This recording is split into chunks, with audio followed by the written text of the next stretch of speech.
예, 안녕하세요. 매일만 숭상 4월 12일에 함께합니다. 하나님의 은혜, 하나님의 긍휼하심이 오늘 우리들의 삶에도 충만하기를 원합니다. 하나님의 긍휼하심이 없다면 우리들의 삶에는 정말 희망이 없습니다. 소망이 없습니다. 하나님의 긍휼하심이 있기 때문에 우리는 오늘도 기쁨과 위로와 평안과 소망을 가지고 살아갈 수 있다는 것이죠. 하나님의 긍휼이 어떻게 임합니까? 오늘 지금 바깥에는 비가 내리고 있습니다.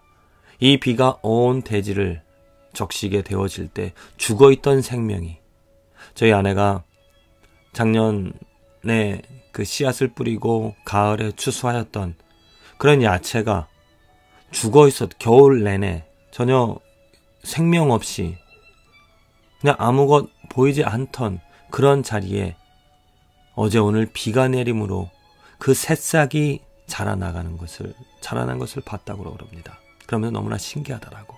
그것처럼 하나님의 내려주시는 그 비로 말미암아 새로운 생명이, 죽어있던 생명이 살아 파랗게 파란 싹을 내는 것처럼 하나님의 긍휼하심이 우리들의 마음에도, 우리 영혼의 삶에도 긍휼하심의 그 은혜가 내려져서 우리들의 마음에 어떤 변화가 생겨진다는 것입니다.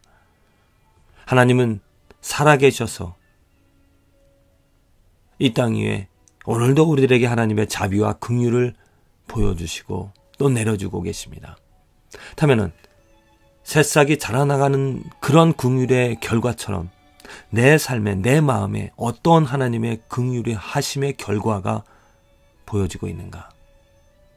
저는 한마디로 예수 그리스도라고 말합니다. 예수 그리스도가 하나님의 긍휼하심과 하나님의 은혜의 열매가 되어진다는 것이죠. 하나님의 긍휼하심이 있기 때문에 내 마음에, 내 삶에 예수 그리스도를 알아갑니다. 예수 그리스도의 믿음을, 예수 그리스도의 사랑을, 예수 그리스도가 누구인지를 아는 것입니다. 하나님 긍휼히 여겨 주시옵소서, 불쌍히 여겨 주시옵소서, 은혜를 베풀어 주시옵소서. 이렇게 기도하는 그 기도하는 바가, 기도하는 의미가 무엇인가? 하나님 예수 그리스도를 알게 하여 주시옵소서. 하나님 예수 그리스도를 더욱더 알기를 원합니다. 이것이 바로 하나님의 긍휼을 바라는 기도인 것입니다. 하나님 불쌍히 여겨주셔서 내 자녀들이 정말 성공할 수 있도록, 하나님 불쌍히 여겨주셔서 내가 편안하게 살아갈 수 있도록, 이러한 기도는 무엇인가 맞지 않는 모순되어지는 기도가 되어집니다. 정말 하나님의 긍휼하심, 하나님의 자비를 원하는 기도라는 것은 내가 예수 그리스도를 알지 못하기 때문에 내 삶의 기쁨과 평안과 소망이 없습니다.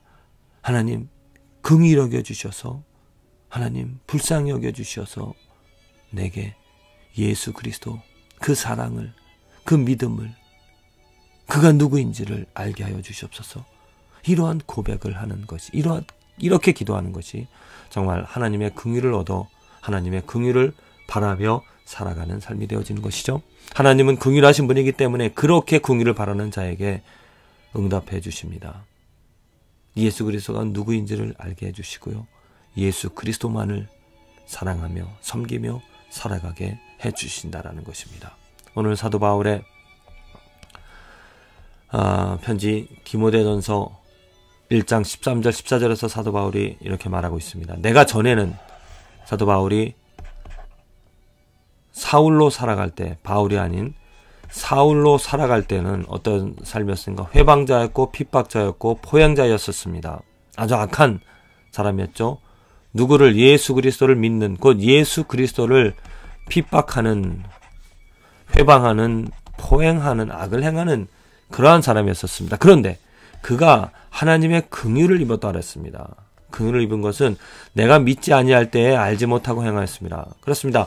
하나님의 긍휼을, 은혜를, 자비를 경험하는 것은 무엇이냐면 알지 못하고 행하였다는 것, 믿음 없이 알지 못하고 행하기 때문에 어떤 하나님으로부터 자비를 얻게 되어집니다. 지금 하나님께서 우리에게 자비를 내려주시는 것이 모든 사람들이 예수 그리스도를 알지 못하기 때문에, 믿지 못하기 때문에 하나님께서 자비를 부어 넣어 주셔서 지금 우리에게 예수 그리스도가 이제 누구인지 알게 하고 예수 그리스도를 믿게 한다는 거죠.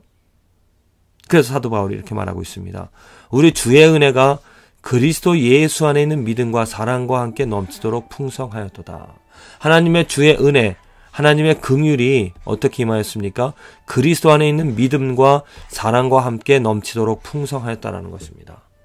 그전에는 내가 예수님이 누구인지 몰라서 그 예수를 핍박하고 회방하고 악을 행하면서 살아갔지만 이제는 하나님의 자비를 얻어 그 예수 그리스도 안에 있는 믿음과 사랑을 알아 깨달아 경험하며 풍성히 누리며 살아간다라는 고백을 하고 있다는 것입니다. 이게 크리스찬의 삶인 것입니다. 그전에는 악을 행하며 살아가는 삶입니다. 왜? 예수님이 누구인지 모르니까 당연한 것이죠. 그러나 하나님의 자비를 얻어서 하나님의 긍휼하심으로 말미암아 이제는 내가 예수님이 누구인지 알고 특별히 예수 안에 있는 믿음이라고 표현하고 있습니다. 예수 안에 있는 믿음, 예수 안에 있는 사랑을 얻어 그것을 배워 그것을 깨달아 살아간다는 것이죠. 그렇습니다. 우리들 삶에 하나님의 긍휼하심, 하나님의 자비로움은 우리들 삶에 항상 내려지고 베풀어지고 경험이 되어질 것입니다. 하나님의 긍휼하심이 어디에 있는가? 나는 도무지 하나님께서 나를 불쌍히 여겨주시는 것 모르겠다. 하나님의 긍휼하심을 잘못된 것으로 또 하나님의 긍휼하심을 엉뚱한 곳에서 찾고 있기 때문이 아닐까 생각합니다. 하나님의 긍휼은 누구에게서 어디에서 어떻게 예수 그리스도 안에서 경험이 되어지고 누려지는 것입니다. 예수 그리스도가 하나님의 긍휼하심이 되어지는 것입니다.